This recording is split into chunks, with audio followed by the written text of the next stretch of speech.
Shalom, selamat pagi. Kembali lagi bersama saya, Emi Pontoan, dalam program Morning Devotion untuk mengawali aktivitas hari ini. Namun sebelum itu, mari kita berdoa. Bapa kami yang ada di surga, terima kasih banyak atas hari ini. Tuhan, berikan kami kesempatan, nafas kehidupan untuk menjalani kehidupan kami. Dan Tuhan, sebelum kami akan memulai hari ini, kami rindu untuk merenungkan firman-Mu. Kami memohon biarlah Roh Kudus Tuhan menjadi bagian kami, menolong kami untuk mengerti apa yang perlu untuk kami lakukan hari ini. Di dalam nama Tuhan Yesus Kristus, kami berdoa dan memohon. Amin. Saudara-saudara yang terkasih di dalam Tuhan, renungan kita di pagi hari ini terambil dalam kisah Markus pasal 2, ayatnya yang ke-10, sampai ayatnya yang ke-12, berbunyi demikian. Berkatalah ia kepada orang lumpuh itu, "Kepadamu kukatakan, bangunlah, angkatlah tempat tidurmu, dan pulanglah ke rumahmu."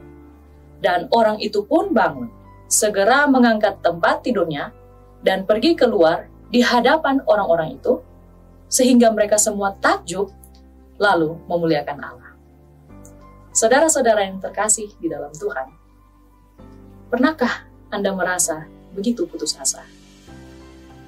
Pernahkah Anda merasa begitu putus asa terhadap situasi yang Anda rasakan hari ini? Atau pernahkah Anda merasa begitu putus asa dengan lingkungan di mana Anda berada hari ini? Atau mungkin Anda merasa putus asa terhadap orang-orang di sekitar Anda, atau bahkan Anda merasa putus asa terhadap diri Anda sendiri. Saudara-saudara yang terkasih di dalam Tuhan,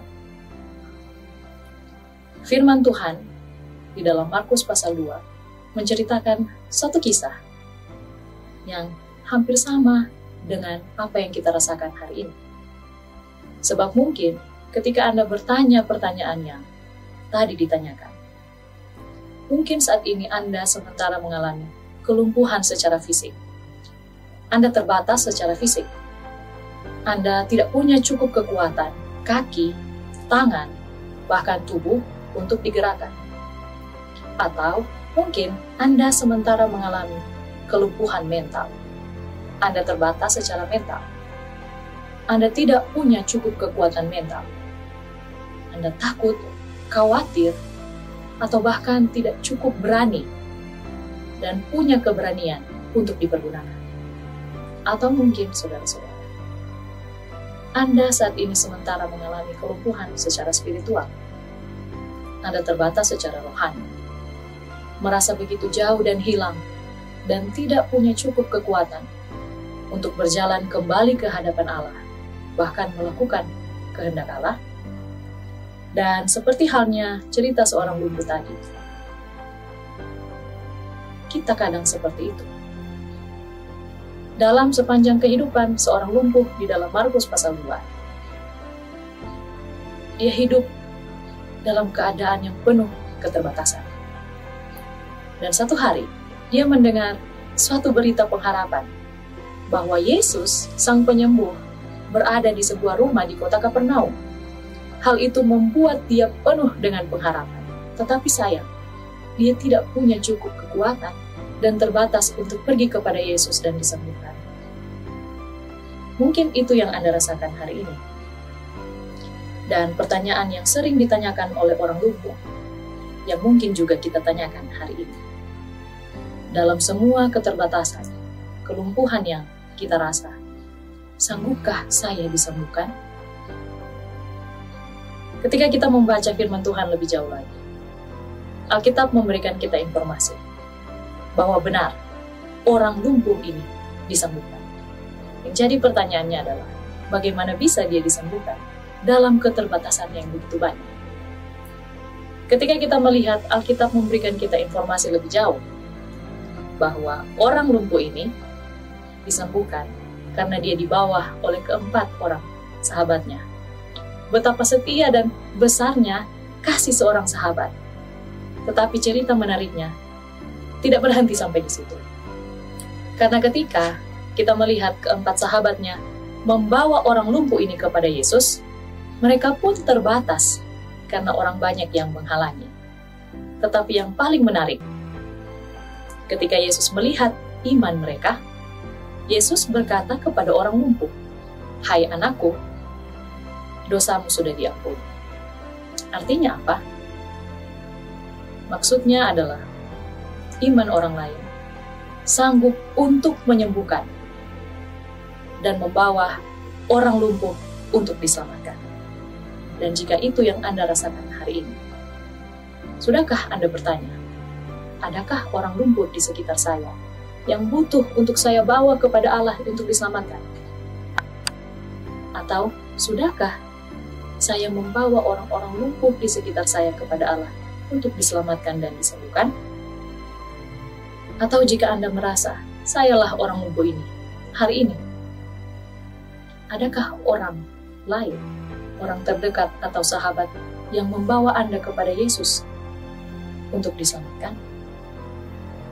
Firman Tuhan memberikan kita pengharapan pagi hari ini. Di dalam Yohanes 15 ayat 15, Yesus berjanji. Dia berkata, "Aku tidak menyebut kamu lagi hamba, tetapi sahabat." Artinya kita punya sahabat sejati hanya di dalam Yesus. Dan sahabat kekasih sejati kita Yesus itu berjanji kepada Anda hari ini bahwa ketika kita patah hati dan remuk, Dia dekat. Mazmur 34 ayat 19. Dia setia, 2 Tesalonika 3 ayat 3. Dia punya rencana yang terbaik bagi Anda. Yeremia 29 ayat 11.